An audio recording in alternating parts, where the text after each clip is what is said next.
తెలుగుకి Telugu translation, ఇంగ్లీష్కి English translation చేసి చెప్తున్నారు అనమాట. అది విచిత్రం. కానీ ఇక్కడ అంటే తెలుగుదేశం పార్టీ కానీ లేదంటే పవన్ కళ్యాణ్ గారు కానీ, ఇందులో పవన్ కళ్యాణ్ గారి ఇన్వాల్వ్మెంట్ చాలా వరకు లేదు ఇక్కడ. అంటే టీడీపీని చూసో బాబు గారిని చూసో ఆయన భయపడుతున్నారా? ఆయనకి తెలియదా చాలా విషయాల్లో స్పందించే పవన్ కళ్యాణ్ ఇక్కడ వైసీపీ ఎంత యాజిటేషన్ చేసినా ఇంకా సైలెంట్ గా ఉండడాన్ని ఎలా చూడాలి?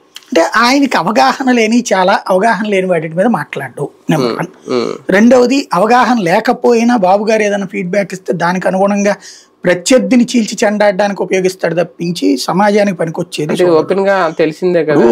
అదేది దాని పేరేంటది, సీజ్ ద షిప్. ఆ రోజున పెద్ద అవగాహన పెట్టుకున్నా అన్నాడు, వెళ్ళాడు. ఇప్పుడు ఏమైంది, ఏం నడుస్తోంది? ఇప్పుడు ఎర్రచందనం అంటే శ్రీవారి రక్తం నుంచి అని చెప్పినట్టు ఉంటది. ఆయన అదొక విచిత్రం. కాకపోతే ఏంటంటే ఈయనకి ఎట్లయితే భక్తులు ఉన్నారో ఆయనకి భక్తులు అట్లాగే ఉంటారు. కాబట్టి ఈ భక్తులతో మాట్లాడేటప్పుడు మనం ఏం చేయలేం.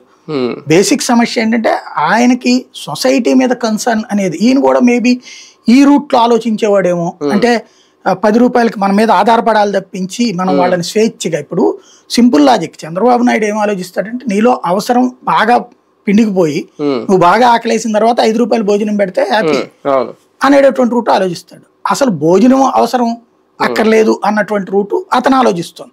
భోజనం తనకి తాను సంపాదించుకుంటాడు. ఇప్పుడు ఆరోగ్యశ్రీ ఫీజు రింబర్స్మెంట్ ద్వారా మన జీవితంలో అయ్యేటటువంటి ఖర్చులో దాదాపు 1/2